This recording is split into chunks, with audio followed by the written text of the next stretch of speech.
বিশেষকৈ নিযুক্তিৰ ক্ষেত্ৰত এটা খুব গুৰুত্বপূৰ্ণ পৰীক্ষা হৈ যায় সেয়া হৈছে গ্ৰেজুৱেট টিচাৰ আৰু পোষ্ট গ্ৰেজুৱেট টিচাৰ বহু লোকে মোক সুধিছে যে গ্ৰেজুৱেট টিচাৰ আৰু পোষ্ট গ্ৰেজুৱেট টিচাৰৰ যি পৰীক্ষা হৈ গ'ল সেই পৰীক্ষাৰ আমি OMR sheet পাম নে নাই সেই পৰীক্ষাৰো আমাক এনসাৰ কি দিব নে নাই বা এনসাৰ কিট থকা প্ৰশ্নৰ উত্তৰবিলাকক আমি প্ৰত্যাহ্বান জনাব পাৰিম নে আমি নোৱাৰো মই অত্যন্ত বিনম্ৰতাৰে সৈতে কম যে সৰকাৰি নিয়োগ পৰীক্ষাত স্বচ্ছতা অনাৰ বাবে আমি প্ৰতিশ্ৰুতিবদ্ধ কেইদিনমান আগতে হৈ যোৱা সাব ইন্সপেক্টৰ পৰীক্ষাৰো OMR আৰু এনসাৰ কিসমূহ ইতিমধ্যে সেৱাই মুকলি কৰি দিছে হাইস্কুলৰ যি গ্ৰেজুৱেট আৰু উচ্চতৰ মাধ্যমিক বিদ্যালয়ৰ যি পোষ্ট গ্ৰেজুৱেট টিচাৰ ৭,০০০ পদৰ বাবে যি পৰীক্ষা হৈ গ'ল সেই পৰীক্ষাৰো এনসাৰ কি আৰু পদৰ সংখ্যাটো অলপ মৰিফাল সিফাল হ'ব পাৰে কিন্তু পৰীক্ষাটোৰ আনসাৰ কি আৰু OMR sheetসমূহ পৰীক্ষাৰ্থীসকলে যাতে পায়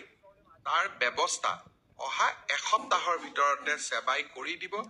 আৰু স্বচ্ছতাৰ ক্ষেত্ৰত আমি কতো কম্প্ৰমাইজ নকৰাকৈ আমি আগবাঢ়ি যাম শ্ৰদ্ধাৰ ৰাইজ শিক্ষক নিযুক্তিৰ সমান্তৰালভাৱে মই আগতে কেইদিনমান আগতে উল্লেখ কৰিছিলো যে আমাৰ হৈ যোৱা এডিআৰই পৰীক্ষাৰ ফলাফলসমূহ আমি ফেব্ৰুৱাৰী মাহৰ শেষৰ ফালে বা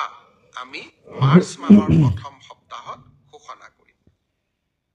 অহা 1 ফেব্ৰুৱাৰী তাৰিখে আমি আৰু এটা নতুন কীৰ্তিমান স্থাপন কৰিবলৈ গৈ আছো অসমৰ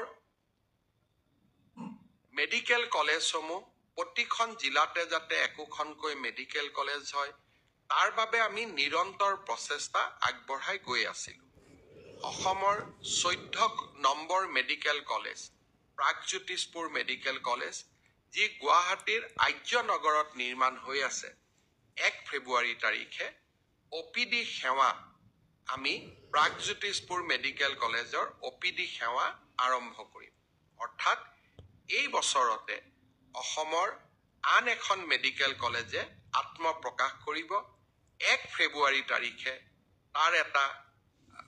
বীজ বা তাৰ এটা আৰম্ভণি আমি দেখা পাম OPD সেৱা সাধাৰণ ৰাইজৰ বাবে 1 ফেব্ৰুৱাৰী দিনাখন আমি মুকলি কৰি দিম ইয়াৰ উপৰিও প্ৰায় ৭৫ কোটি টকাৰে আমি নিৰ্মাণ কৰি থকা মৰিগাঁও জাগিৰোড আৰু মৰিগাঁও সংযোগী যি আমাৰ জাগি ভগত গাঁৱৰ ওপৰত দলং এখন আমি নিৰ্মাণ কৰি আছিলো সেই দলংখনো অহা আমাৰ 1 ফেব্ৰুৱাৰী তাৰিখে আমি ৰাইজৰ বাবে মুকলি কৰি দিম শ্ৰদ্ধাৰ ৰাইজ অসমৰ উন্নয়নৰ ক্ষেত্ৰত এই ধৰণে আমি লোৱা প্ৰচেষ্টাসমূহে এতিয়া লাহে লাহে তাৰ সুফলসমূহ আমি ৰাইজৰ ওচৰলৈ লৈ যাব পাৰিছো আৰু ই সঁচাকৈ আমাক প্ৰাপ্তিৰ আনন্দ দিয়ে